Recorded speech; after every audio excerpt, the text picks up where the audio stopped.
నేను రైతుని, 3వ క్లాస్ చదువుకున్న రైతుని, పాలు పిండిన రైతుని. మా తాతల ముత్తాతల నుంచి నా వరకు రైతు. అబ్బాయిలు వాళ్ళు బ్యాంక్ అమెరికాకి పాలేరులు.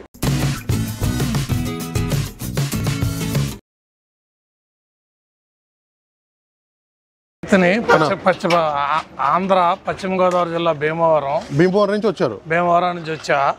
ఇక్కడ మా అబ్బాయి ఉద్యోగం చేస్తున్నాడు. నేను న్యాచురల్ గా రైతుని. ఆక్వా రైతు. 40 సంవత్సరాలు ఆక్వా చేశాను. 83 నుంచి 23 వరకు. ఇప్పుడు పొలాలన్నీ లీజుకి ఇచ్చేసా. హైదరాబాద్ మా అబ్బాయి దగ్గర చూస్తానికి వచ్చా. ఇక్కడ పశువుల సంత ఉందంటే ఆ పశువుల సంత చూద్దామని వచ్చా. వాకింగ్ వచ్చా. వాకింగ్ నుంచి వచ్చి సంత ఉన్నదని చెప్తే రైతుని కదా చిన్నప్పటి నుంచి. పాలు పిండిన రైతుని. మా తాతల ముత్తాతల నుంచి నా వరకు రైతు. ఇంకా మా అబ్బాయిలు వాళ్ళు బ్యాంక్ అమెరికాకి పాలేరులు. ఇండియన్. ఇండియా 10 మందికి పని చెప్పాలనే ఆలోచన ఉంటది ప్రతిదీ. ఎవరైనా 10 మందికి పని చేయాలా, కానీ సాఫ్ట్వేర్ ఇంజనీర్ 2 లక్షలు 3 లక్షలు అని చెబుతారు. వాళ్ళు ఎవరికి ఉపయోగం? భార్య పిల్లలే తప్ప ఇంకెవరికి యూజ్ లేదు.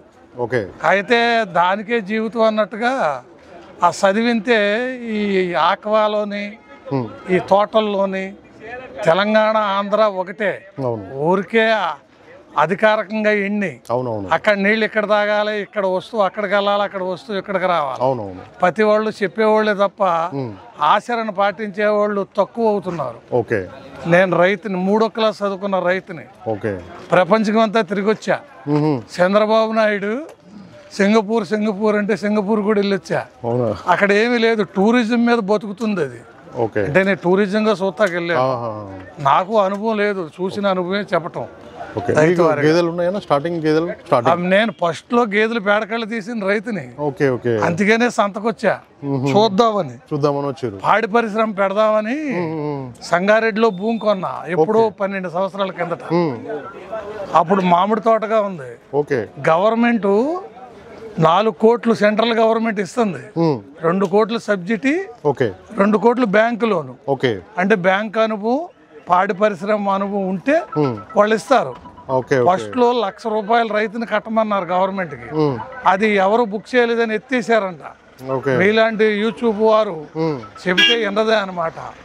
యూట్యూబ్ లో అన్ని 25% నిజాలే ఉంటాయి, 25% అనుభవం లేని వాళ్ళు ఉంటారు తప్ప. కాకపోతే ఈ 4 కోట్లకి 2 కోట్ల సబ్సిడీ ఉంది. నేను చూసే యూట్యూబ్ లో. ఆంధ్రాలో మిర్యాలగూడ ఒక డాక్టర్ రామారావు గారు ఈ 4 కోట్లు ఉపయోగించుకున్నారు. 2 కోట్ల సబ్సిడీ వచ్చింది సెంట్రల్ గవర్నమెంట్.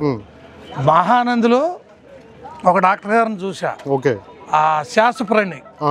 ఆయన 2 కోట్ల సబ్సిడీ, 2 కోట్లు లోన్ ఉపయోగించుకున్నారు. అది ఏదన్నా దొరుకుద్దేమో సెంట్రల్ బ్యాంకు చూద్దాము. హర్యానా గేదెలు అయ్యి రూల్ ప్రకారం ఇవ్వాలి.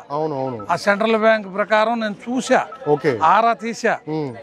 అది ఏంటో అసలు ఇక్కడ లోకల్ సంత ఎలా ఉంటుందో చూద్దామని వచ్చాను. చాలా సంతోషం. నమస్కారం. నమస్తే.